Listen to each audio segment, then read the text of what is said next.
क्यों है खाटू श्याम जी के मंदिर में इतनी शक्ति? क्या है इसके पीछे छुपा हुआ रहस्य?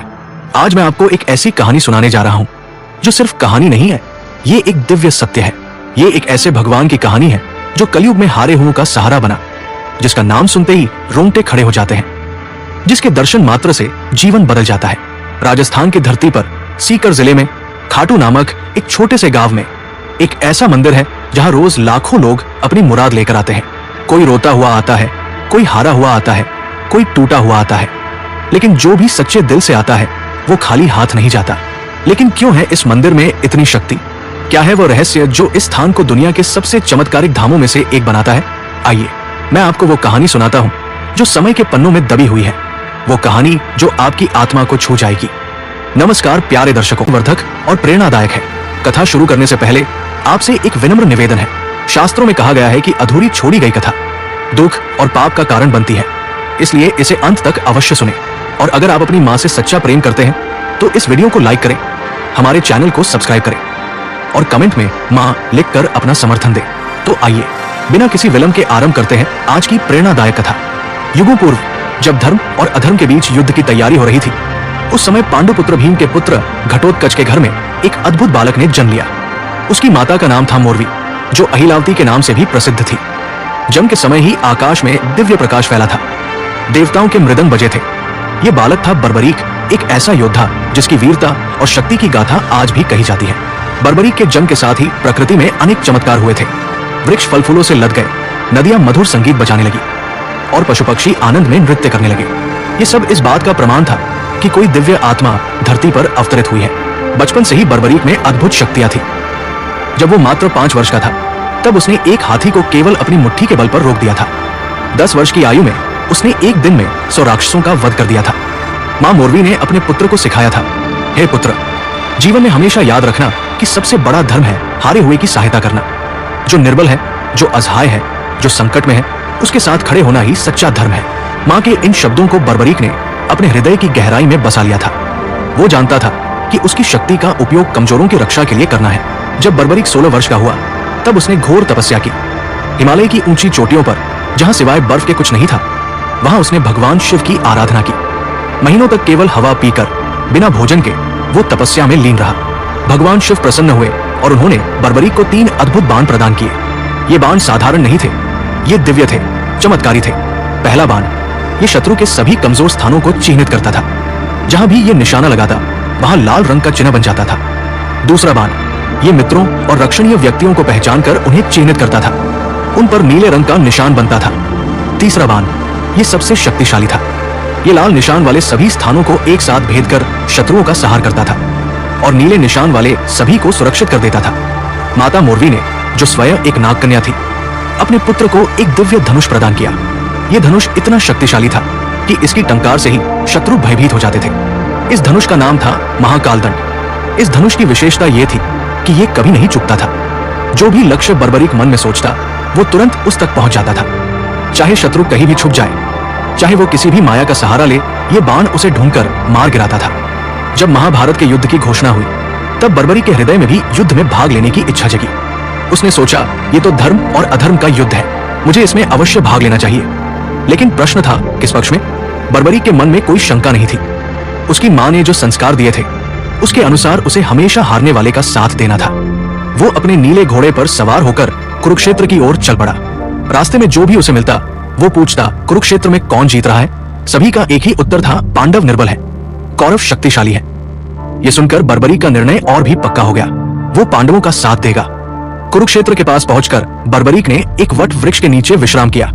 वहां उसे एक युवा ब्राह्मण मिला जो अत्यंत सुंदर और तेजस्वी था। उसकी आंखों में अद्भुत गहराई थी, मुस्कान में दिव्य चमक थी। ये ब्राह्मण कोई और नहीं, स्वयं भगवान कृष्ण थे, जो बर्बरीक की परीक्षा लेने आए थे। वत्स, ब्राह्मण ने मधुर स्वर में कहा, तुम कहां जा रहे हो और ये 3 बाण लेकर क्या करोगे? क्या तुम्हें लगता है कि मात्र 3 बाणों से तुम युद्ध जीत सकते हो? बर्बरीक ने विनम्रता से उत्तर दिया, हे ब्राह्मण देव, ये कोई साधारण बाण नहीं है। एक बाण से मैं अपने शत्रुओं को चिन्हित कर सकता हूँ, दूसरे से मित्रों को और तीसरे से सभी शत्रुओं का संहार। यदि आवश्यकता हो तो एक ही बाण से मैं सारी पृथ्वी को छलनी कर सकता हूँ। ब्राह्मण ने मुस्कुराते हुए कहा, यह कैसे संभव है? वत्स, दिखाओ तो मुझे अपनी शक्ति। उन्होंने पास के एक विशाल पीपल वृक्ष की ओर इशारा किया और कहा, इस वृक्ष के सभी पत्तों को छेद दो, लेकिन ध्यान रहे एक भी पत्ता नष्ट नहीं होना चाहिए, केवल छेद होना चाहिए। बर्बरीक ने अपने पहले बाण को धनुष पर चढ़ाया। मन ही मन उसने संकल्प किया था, महादेव, इस वृक्ष के हर पत्ते के मध्य में छेद हो जाए। बाण छूटा और चमत्कार हो गया। वृक्ष के हजारों पत्तों में प्रत्येक के मध्य में एक सुंदर गोल छेद हो गया। पूरा वृक्ष मानो कलाकृति बन गया था। लेकिन यह चमत्कार यही नहीं रुका। ब्राह्मण के पैर के नीचे भी एक पीपल का पत्ता था, जिसमें भी छेद हो गया था। बर्बरीक समझ गया कि यह कोई साधारण ब्राह्मण नहीं है। तभी ब्राह्मण का रूप बदलने लगा। उनके चारों ओर दिव्य प्रकाश फैल गया। उनके सिर पर मोरपंख का मुकुट दिखाई दिया, हाथ में सुदर्शन चक्र और मुरली। ये थे स्वयं भगवान कृष्ण। बर्बरीक तुरंत उनके चरणों में गिर पड़ा। हे जगन्नाथ, हे कृष्णा, आपने मुझ पर कृपा की, लेकिन मैं समझ नहीं पा रहा कि आप मुझसे क्या चाहते हैं। भगवान कृष्ण ने बर्बरीक को उठाया और प्रेम से कहा, वत्स, मैं तुम्हारी शक्ति से प्रभावित हूं, लेकिन एक समस्या है। तुम्हारी शक्ति इतनी महान है कि यदि तुम युद्ध में भाग लोगे तो पूरा युद्ध असंतुलित हो जाएगा। भगवान कृष्ण ने समझाया, तुमने कहा था कि तुम हारने वाले का साथ दोगे, लेकिन सोचो, यदि तुम पांडवों के साथ मिलकर कौरवों को हरा दोगे तो फिर कौरव हारने वाले हो जाएंगे। तब तुम्हारा धर्म होगा कौरवों का साथ देना, और यदि तुम कौरवों का साथ दोगे तो पांडव हार जाएंगे। तब तुम्हें पांडवों का साथ देना होगा। इस तरह तुम अकेले ही पूरा युद्ध लड़ोगे और सभी महारथी केवल तमाशबीन बनकर रह जाएंगे। बर्बरीक के मन में तूफान मच गया। उसने समझा कि भगवान सत्य कह रहे हैं। उसकी शक्ति वास्तव में इतनी प्रबल थी कि वो अकेले ही युद्ध का परिणाम बदल सकती थी। भगवान कृष्ण ने धीरे से कहा, वत्स, मैं तुमसे गुरुदक्षिणा मांगता हूं। अवश्य प्रभु, आपकी आज्ञा मेरे लिए सर्वोपरि है।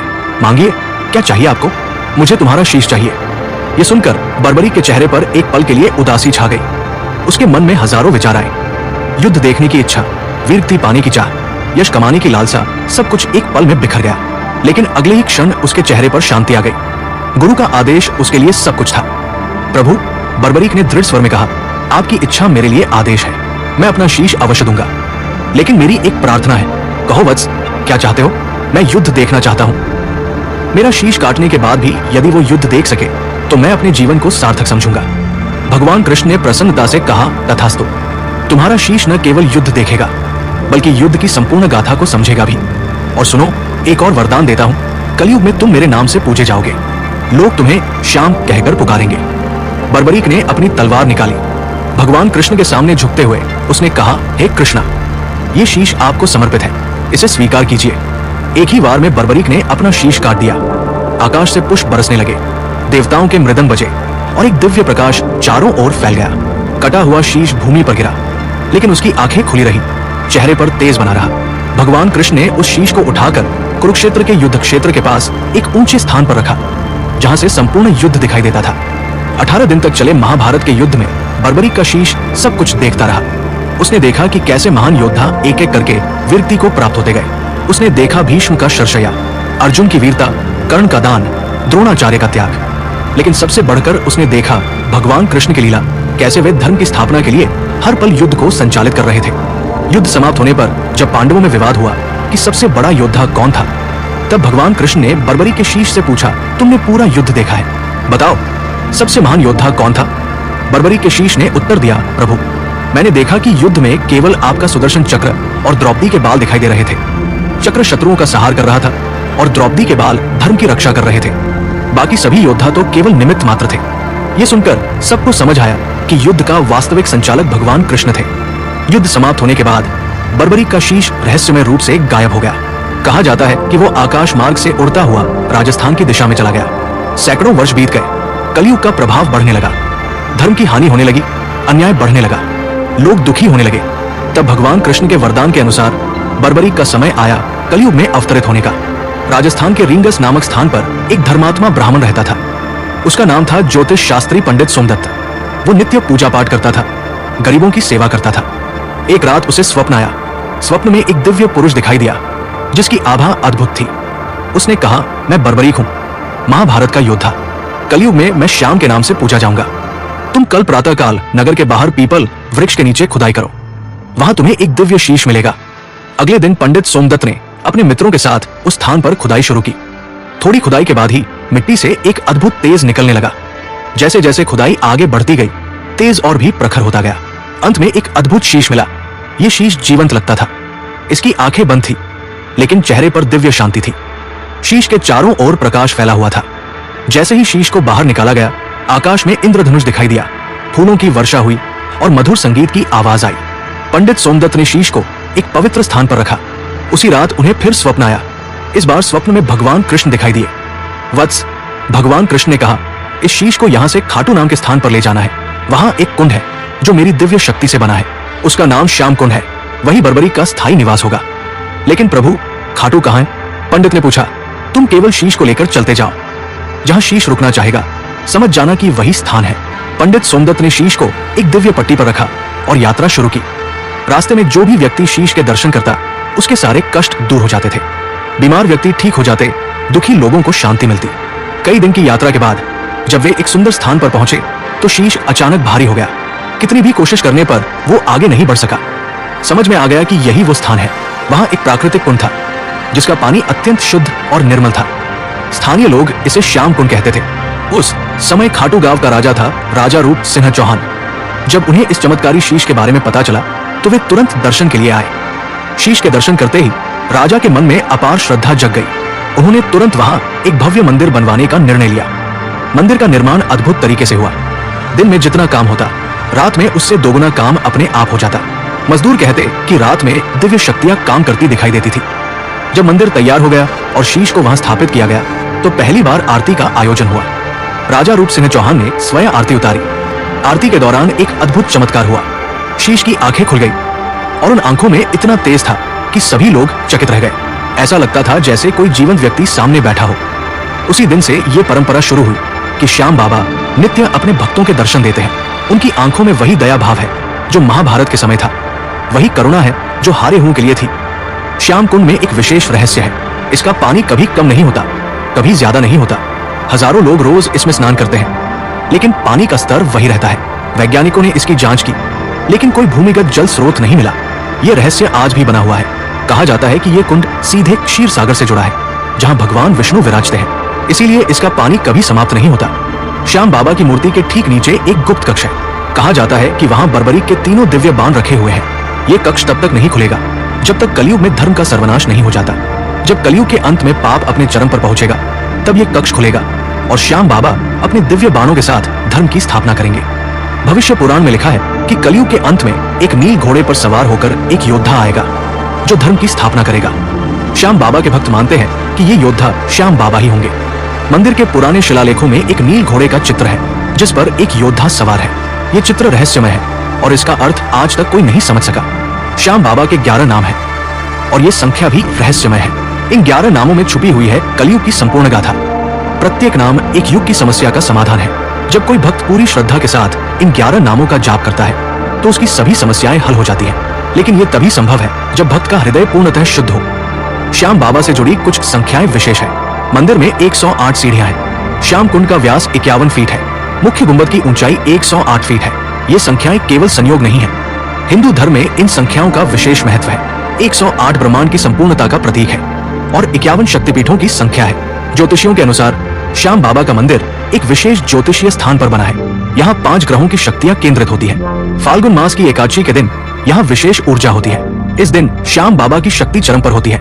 श्याम बाबा से जुड़े रंग नीला, पीला और लाल, ये सभी के विशेष अर्थ है। नीला रंग विष्णु का है, पीला ज्ञान का और लाल शक्ति का। भक्त जब इन रंगों के कपड़े पहनकर आते हैं तो उनका श्याम बाबा के साथ विशेष तालमेल बनता है। शास्त्रों के अनुसार जब कलयुग अपने अंतिम चरण में पहुंचेगा तब धर्म लगभग समाप्त हो जाएगा। उस समय श्याम बाबा पूर्ण रूप से प्रकट होंगे। वे अपने 3 दिव्य बाणों के साथ आएंगे और अधर्म का नाश करेंगे। ये होगी कलयुग की अंतिम लड़ाई। भविष्य पुराण में लिखा है कि एक नील घोड़ा आकाश से उतरेगा। उस पर श्याम बाबा सवार होंगे। उनके हाथ में अपना दिव्य धनुष होगा। वे एक ही बाण से सारे संसार के पापियों का नाश करेंगे और धर्म की स्थापना करेंगे। श्याम बाबा के इस अवतरण के बाद सत्ययुग शुरू होगा। फिर से धर्म, सत्य और न्याय का राज्य होगा। लोग प्रेम से रहेंगे, कोई दुख नहीं होगा। यही है श्याम बाबा का अंतिम मिशन, संसार में शांति और खुशी की स्थापना। इस कहानी का अंत प्रेम की जीत के साथ होता है। श्याम बाबा प्रेम के अवतार हैं। उनका प्रेम जाति, धर्म, भाषा की सीमाओं को पार करता है। वे मुस्लिम, सिख, ईसाई सभी के हैं, क्योंकि दुख का कोई धर्म नहीं होता और जो दुख हरता है वो सबका होता है। हारे का सहारा श्याम हमारा। यही है खाटू श्याम की दिव्य शक्ति। यही है उनका छुपा हुआ रहस्य, अनंत प्रेम, अनंत करुणा, अनंत कृपा। प्रिय साथियों, इस कथा के बारे में आपके विचारों का हमें बेसब्री से इंतजार रहेगा। अगर ये कथा आपके लिए प्रेरणादायक साबित हुई हो तो कृपया इसे लाइक करें और इसे अपने प्रियजनों के साथ साझा करें। साथ ही कमेंट बॉक्स में जय श्री कृष्णा लिखकर अपनी भक्ति व्यक्त करें। इस वीडियो को पूरा देखने के लिए आपका दिल से आभार। जय श्याम। हारे का सहारा, श्याम हमारा।